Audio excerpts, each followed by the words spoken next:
Welcome to Course 1, Unit 3, Lesson 3, What is the Fed? In this lesson we have 4 lesson objectives. The first lesson objective is, what is the Fed? The second lesson objective is, what is the mission of the Fed? The third lesson objective is, how does the Fed change market conditions with interest rates? And the fourth lesson objective is, what does the Fed tell us about Mr. Market? So let's get started. Okay, so there's a lot of people that have no idea what the Fed really is. And the Fed is nothing but a short term for the United States Federal Reserve. What the Federal Reserve tries to do is manage the U.S. currency and ultimately control the U.S. economy. And the reason for the Fed, if you go back to prior to 1913, if you went around the United States, you'd have found 30,000 different currencies in circulation. Local governments could issue currency, state governments could issue currency. Pretty much anyone out there could issue whatever type of currency they wanted. And what you had was sometimes the currency would be completely worthless, sometimes it would actually hold its value. And this led to a lot of unrest throughout the country because there was no regulation or any standards for the rules for creating currency. And so after 1913, after the Federal Reserve was created, there was one federal currency, which was the dollar, and that in itself brought some stability to the country. And so that's really the reason that the Fed was created. Now there's a lot of different reasons and a lot of interesting things that you can read out there about the Federal Reserve, but that's their primary purpose, is to bring stability to the country. Now whether they're doing that or not, that's arguable, but that's the mission. So some of the stuff that a lot of people might find really amazing about the Fed is that it's a private institution.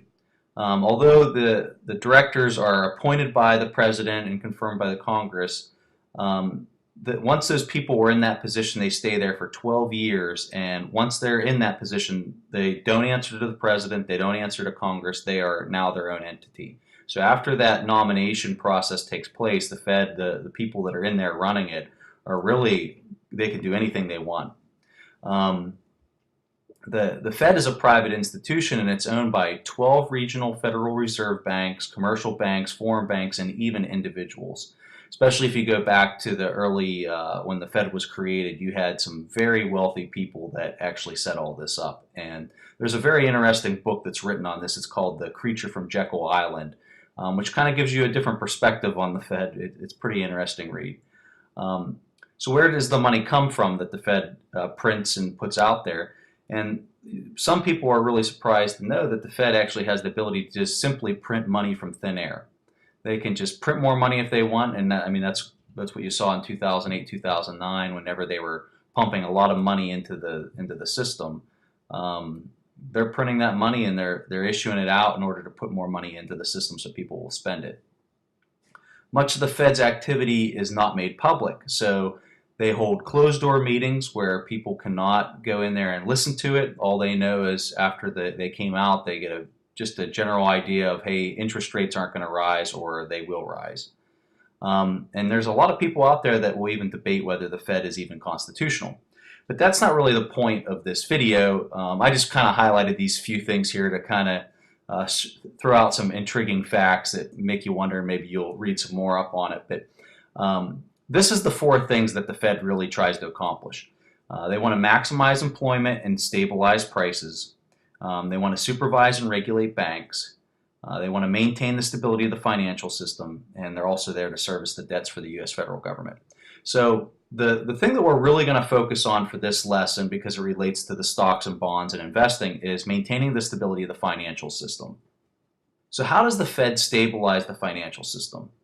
If there's one thing that the Fed really understands, and trust me, there's some very smart people running the Fed, they understand this model right here really well. And this is the fear and greed model that we've been talking about in the 2 previous lessons. And here's Mr. Market.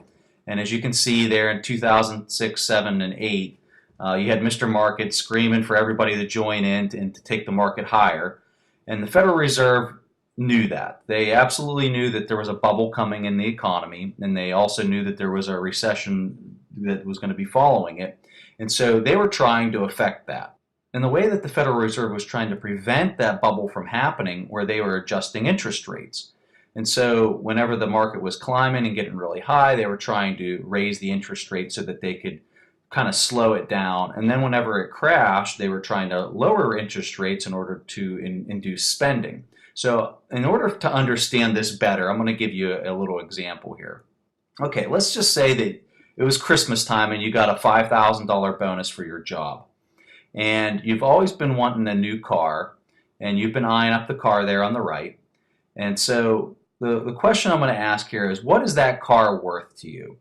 Let's just assume that you had made an agreement with yourself that no matter what, you're not going to spend more than $35,000 on this car. So let's just say that the value for you for buying that car was $35,000. So you're going to use your $5,000 as a down payment on that new car that you can hopefully go out and buy for under $35,000.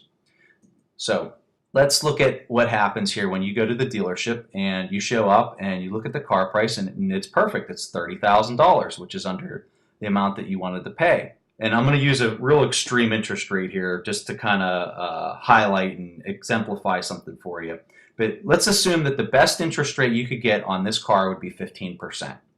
Okay, based off of that high interest rate, your monthly payment on that car for a 5-year loan would be $594 a month. And the total interest that you'd pay over that 5-year period would be $10,684. So the adjusted price on this car it's not a $30,000 car, it's actually a $40,684 car. And so because that price was higher than what you valued that car at, of being $35,000, you don't buy it because it's too expensive. That monthly payment's way too high. So let's look at this from a different angle. Let's say we still go back to the dealership and the price for the car is $30,000, but now this time the interest rate that you can get on the car is 1%. With the interest rate only being 1%, your monthly payment now is $427, and the total interest that you'd pay over a 5-year period is only $641. So now the adjusted price on this car is only $30,641, which is under the $35,000 that you felt the car was worth and that you were willing to spend, and therefore you buy the car. So let's look at this scenario side by side. We have the same car with the same market price, which was $30,000, but we have different interest rates, one being 15%, the other one being 1%, and so we got a different value at the end, and therefore different spending habits. In the one case you bought the car, and in the other case you didn't buy the car, even though the car was the same exact price. So those interest rates changed your spending habits. And so the Federal Reserve understands this. They understand that if they can adjust the interest rates, they can adjust your spending habits. And so if we look over here, this is Ben Bernanke, who's the chairman of the Federal Reserve. And so he's the head guy ultimately making the decisions on how the Federal Reserve is going to adjust the interest rates.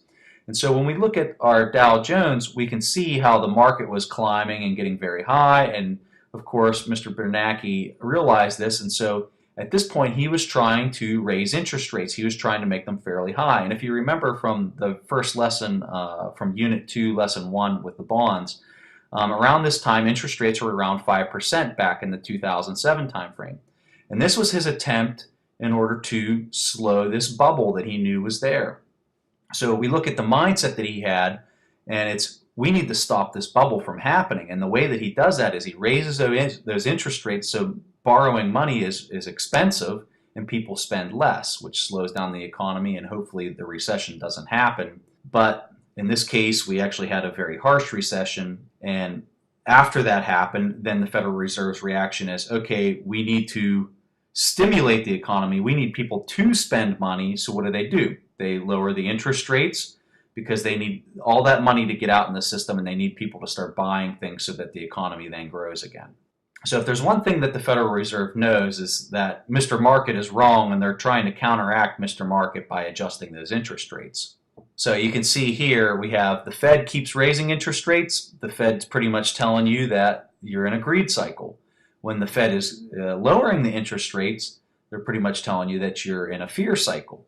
So the real question comes down to, which assets do you want to own and when?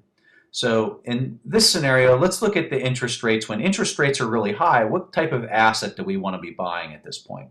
And the answer is that we want to be buying bonds, And the reason that you want to be buying bonds when interest rates are high is, for obvious reasons, you're going to have a coupon that's paying you a very high interest rate. And if you don't understand this part, you need to probably go back to Unit 2 or also Unit 1 in order to understand these principles that I'm talking about, so you understand what a coupon is and things like that. But when you buy a bond at a high interest rate, you're going to be receiving a very good coupon, which is going to be paying you a great return. And then the added bonus is whenever those interest rates drop in the future, which is going to happen eventually, when those interest rates drop, the market price of that bond is going to go up. And then you actually have the liquidity to sell it and put it into a stock, which is really the end goal, is to get that into a company. So now let's look at when interest rates are low. This is when you want to be buying stocks, because if you're in bonds, you got a really low coupon and you don't want to be doing that. But the stocks are very cheap at this point. They're undervalued. And so what you want to do is you want to go out and find a company with very low debt, positive earnings, and that has a strong price to book ratio, which we had talked about all throughout Unit 1. And you're going to get a very strong buy that has a really good intrinsic value, and you're going to end up making a lot of money on that whenever the market recovers. So how do you know what's considered a high or low interest rate? And this is really building up into what we're going to discuss all through Course 2, is that this is a relative comparison. What you're going to be doing in order to properly value a stock, or a bond for that matter, is that you're going to be constantly comparing the return that you expect to get with a stock versus the return that you expect to get with a bond. So let's assume that based off of the market price, let's just say we're kind of in a greed cycle. The stocks are trading really high, and so the best return that you could expect to get with the stock is maybe 5% based off of the high market price. But then when you look at a bond, let's assume that the bond is at 5.5% because of the market. So in this scenario, a bond has less risk, generally speaking, than a stock. And so this would be a very easy decision that you would want to be buying bonds because of the interest rates. And so by you being able to relatively compare a stock versus a bond, it's always going to put you on the right side of the fence, whether it's time to be buying stocks or whether it's time to be buying bonds. And that's truly the art of asset valuation. And we're going to get into this so much more into Course 2, and I really look forward to seeing you over in those lessons, because it's really going to start teaching you the important stuff that you really need to understand. So that concludes Course 1, Unit 3, Lesson 3, What is the Fed? And in this lesson we learned about what is the Fed, we learned what is the mission of the Fed, we learned how does the Fed change market conditions with interest rates, and finally we learned what does the Fed tell us about Mr. Market. And so I really enjoyed this first course. This completes Course 1. And I look forward to seeing you over into Course 2, where we're really going to start learning some of the important things for our intermediate lessons with bonds and stocks.